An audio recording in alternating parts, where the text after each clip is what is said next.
Prezados irmãos, louvado seja nosso Senhor Jesus Cristo, para sempre seja louvado por nossa Mãe Maria Santíssima. Neste 12º domingo do tempo comum, ano C, ano de São Lucas, a liturgia nos oferece como primeira leitura um trecho do profeta Zacarias. Zacarias profetiza que o Senhor derramará sobre a casa de Davi e sobre os habitantes de Jerusalém um espírito de piedade e de súplica, e eles olharão para mim. Aqueles que eles feriram de morte hão de chorá-lo, hão de lamentá-lo, como se chora a perda de um filho único. Vão sentir por ele a dor que se sente pela morte de um primogênito. Naquele dia haverá um grande pranto em Jerusalém. E naquele dia haverá uma fonte acessível à casa de Davi e aos habitantes de Jerusalém para a ablução e a purificação. Este trecho é facilmente identificável porque ele é citado pelo evangelista São João, quando Jesus recebeu o golpe da lança e de lá saiu sangue e água. Olharão para aquele a quem transpassaram. A água que saiu do lado de Jesus representa a graça que ele veio derramar sobre nós. Graça esta que Adão havia perdido para si mesmo e para a sua descendência, e que Cristo, novo Adão, veio recuperar. Esta graça nos é oferecida pelo batismo, e o batismo se administra através da água. É um renascimento pela água e pelo Espírito. O Salmo 62, que nós lemos em seguida, também fala desta água. A minha alma tem sede de Deus, como a terra sedenta e sem água. Por causa desta sede, o salmista vem contemplar o Senhor no templo, para ver a sua glória e o seu poder. Porque a vossa graça, diz o Salmo, vale mais do que a vida. O que vale mais do que a minha vida? Quando um ladrão nos quer assaltar, ele diz, a bolsa ou a vida? Porque ele está ciente de que qualquer coisa que a pessoa possua vale menos do que a sua própria vida. O que vale mais do que a minha vida? Segundo o salmista, é a graça. Tua graça vale mais do que a vida. Mas por que ela vale mais do que a minha vida? Porque a graça é a vida de Deus em mim. A vida de Deus em mim vale mais do que a minha própria vida. Ou seja, viver em estado de graça e morrer nesse estado vale mais do que qualquer outra coisa. Para conservar a graça, devemos preferir o martírio, a morte, como tantos santos preferiram. A segunda leitura, tirada da carta aos Gálatas, fala sobre o batismo. Todos vós sois filhos de Deus pela fé em Jesus Cristo. Todos vós, batizados em Cristo, vos revestistes de Cristo. Lembrem-se que o batizado recebe uma veste branca. Se já não estiver vestido com ela, ele recebe esta vestimenta na hora do batismo, para simbolizar que a partir daquele momento ele está revestido de Cristo. O que vale não é mais ser judeu nem grego, nem escravo nem livre, nem homem nem mulher. Esta pertença a Cristo faz com que as diferenças que existem sejam superadas. Somos filhos de Deus, somos iguais. Não há escravo nem livre, não há mais. Nem judeu ou grego, nem mulher, um só em Cristo, o Pai assim o quer. Sendo de Cristo, sois da descendência de Abraão, herdeiros segundo a promessa. Sois descendentes de Abraão, não segundo a carne, de que os judeus se gloriavam, mas segundo a fé. Porque todo aquele que tem a fé de Abraão é descendente de Abraão, segundo a fé. Porque Abraão, porque creu, se tornou o pai de todos os crentes. Mas esse batismo não existiria se Jesus não tivesse sofrido e morrido por nós. Podemos imaginar uma fonte saindo do peito de Jesus transpassado, uma fonte de água que vai até a cabeça de cada criancinha e de cada adulto que é batizado. O batismo é a aplicação em cada um de nós dos méritos da paixão e morte de nosso Senhor. Por isso, nosso Senhor, no Evangelho, ao fazer a sua pergunta, que diz o povo que sou eu? Não se contenta com a resposta da multidão, que está confusa. És João Batista? És Elias? És algum dos antigos profetas? Jesus pergunta aos 12, e vós, quem dizeis que eu sou?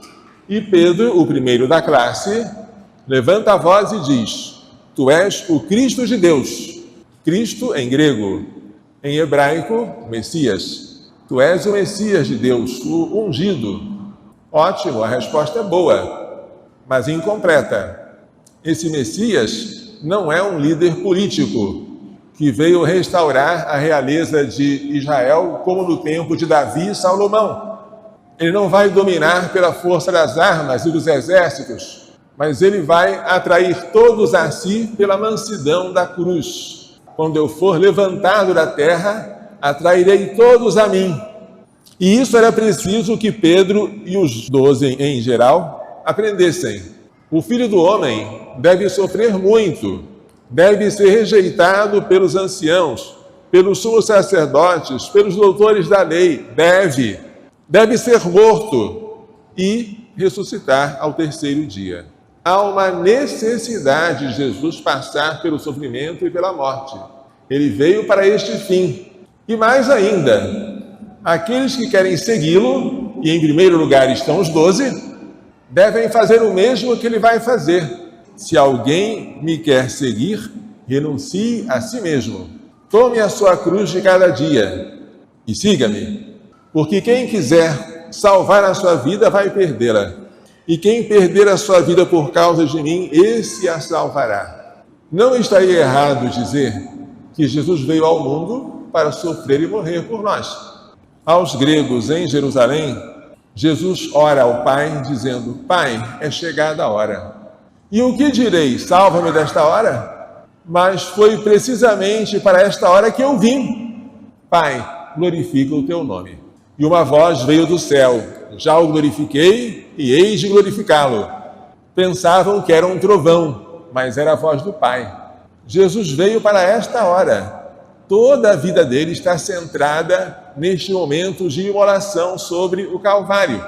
Nós, discípulos de Jesus, não estamos errados se dissermos, a razão da minha vida aqui é morrer. Não estou aqui para salvar a minha vida, mas para perdê-la. Como se perde a vida? Aceitando as humilhações, suportando as coroas de espinhos, renunciando aos próprios desejos e apetites, aceitando serenamente a cruz que nos é posta sobre os ombros, deixando que nos preguem a ela com cravos. Isto é perder a vida.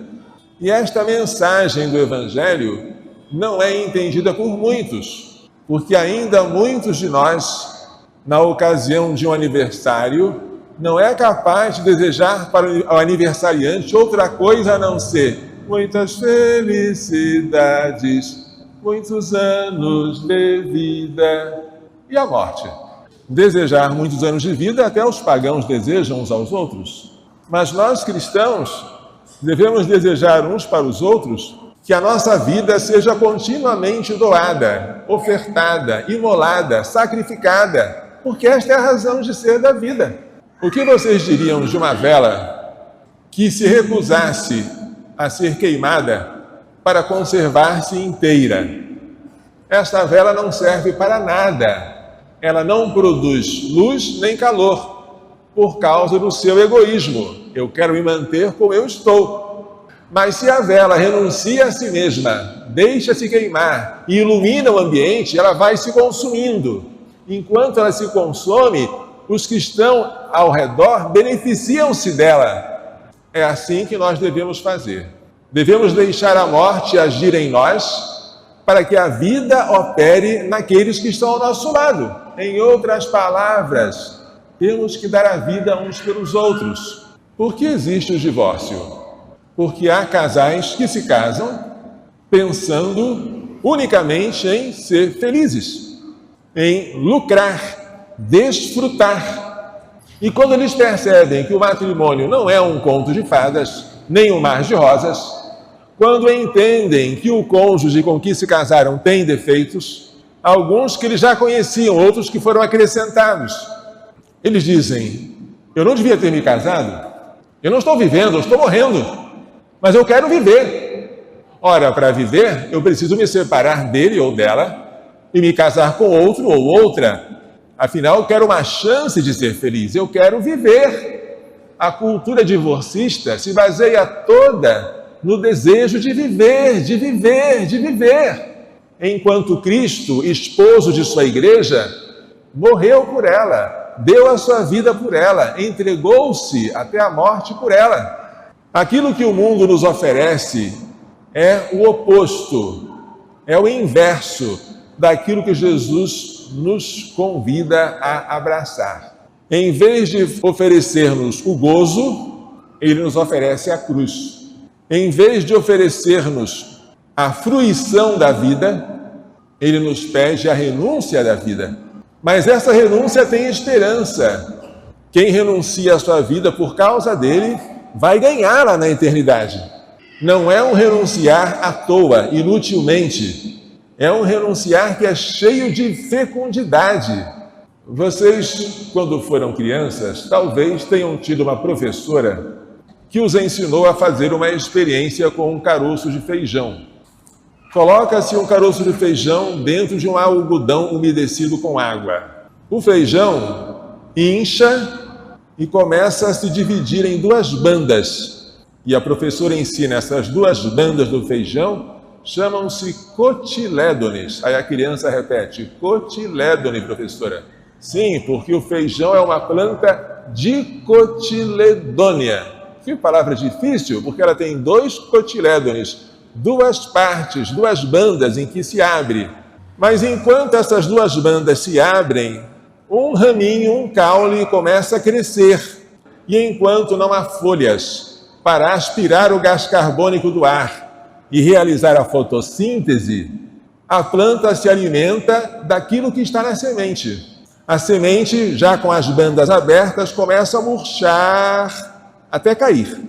Enquanto isso, o caule vai crescendo, começam a surgir as primeiras folhas, e agora a planta já pode sintetizar o seu próprio alimento. Aí a criança é convidada a transplantar aquele algodão com o caroço de feijão para uma terra, onde terá prosseguimento o desenvolvimento daquela plantinha. Para a planta crescer, a semente teve que morrer. Assim somos nós. A vida que Jesus nos prometeu passa pela morte. A glória na qual Jesus Cristo entrou passou pela sua morte violenta no Calvário. Em vez de termos medo de morrer, deveríamos ter medo do contrário, medo de não morrer. O que valerá este dia de hoje se eu não tiver morrido? Não vale nada. Esse dia vale tanto quanto eu morri para mim mesmo. Como será triste se hoje à noite, fazendo exame de consciência, eu constatar que estou tão vivo quanto de manhãzinha. Se eu não morri, eu não aqueci, eu não iluminei, como aquela vela que não quis ser queimada. Eu não sirvo para nada. Portanto, morramos. Morramos a cada dia. Aceitemos morrer cada dia. Morramos um pelo outro. Morramos todos por todos. Morramos junto com Cristo, para com Ele participarmos da sua glória eterna. Que Maria Santíssima, que soube tão bem morrer com Ele, e hoje está gloriosa no céu, que ela e seu castíssimo esposo nos façam compreender e praticar estas lições. Louvado seja nosso Senhor Jesus Cristo, para sempre seja louvado, e nossa Mãe Maria Santíssima.